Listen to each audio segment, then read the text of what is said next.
Assalamualaikum warahmatullahi wabarakatuh. Kami dari kelompok 8 yang beranggotakan Dwi Amalia Sarasti, Octavia Permatasari, Zahara, Weni Oktarianirum, dan yang terakhir Amar Kans akan menjelaskan tentang contoh kasus maladministrasi dan solusi dalam mencegah kasus tersebut. Apa yang dimaksud dengan maladministrasi? Maladministrasi sendiri menurut Undang-Undang Nomor 37 Tahun 2008 tentang Ombudsman Republik Indonesia diartikan sebagai perilaku atau perbuatan melawan hukum, melampaui wewenang, menggunakan wewenang untuk tujuan lain dari yang menjadi tujuan wewenang itu sendiri, termasuk kelalaian atau pengabaian kewajiban hukum dalam penyelenggara pelayanan publik yang dilakukan oleh penyelenggara negara dan yang lainnya.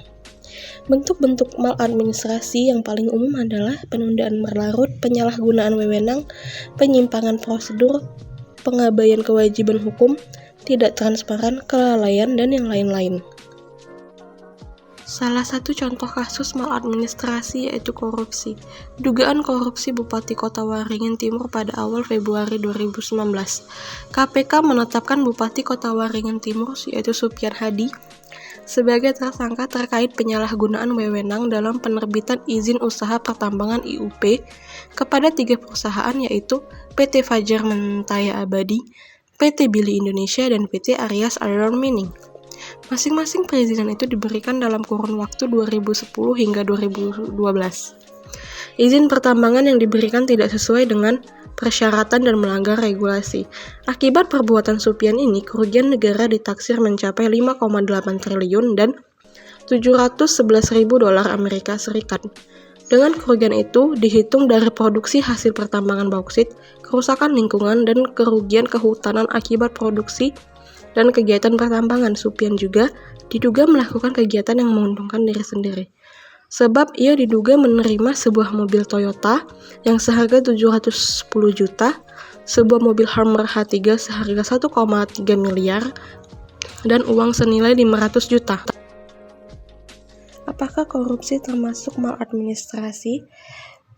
Kita bisa lihat dari pengertian korupsi. Pengertian korupsi menurut KBBI adalah tindakan penyelewengan atau penyalahgunaan uang negara untuk keuntungan pribadi atau orang lain. Dan berdasarkan pengertian tadi, maka korupsi juga termasuk dalam aspek maladministrasi, yaitu karena adanya tindakan penyelewengan atau penyimpangan dalam korupsi yang juga masuk dalam ruang lingkup pengertian maladministrasi. Sehingga maladministrasi akan berpotensi korupsi.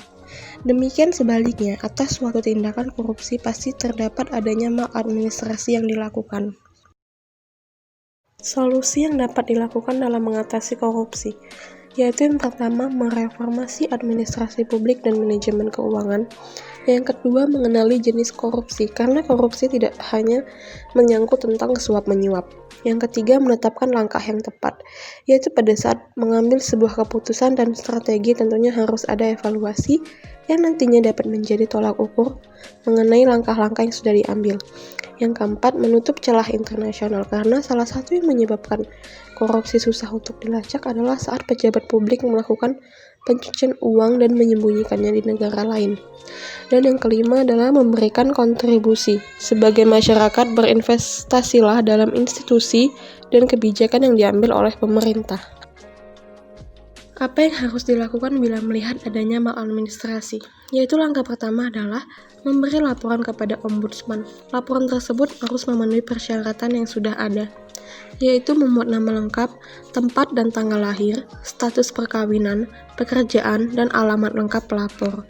Lalu setelah itu memuat uraian peristiwa, tindakan, atau keputusan yang dilaporkan secara rinci, dan sudah menyampaikan laporan tersebut secara langsung kepada pihak atasan, tetapi laporan yang sudah kamu laporkan tadi itu tidak mendapat penyelesaian sebagaimana yang semestinya, maka itu harus melapor lagi kepada Ombudsman.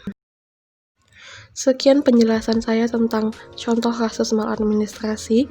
Apabila ada salah kata saya mohon maaf, dan kepada Allah saya mohon ampun.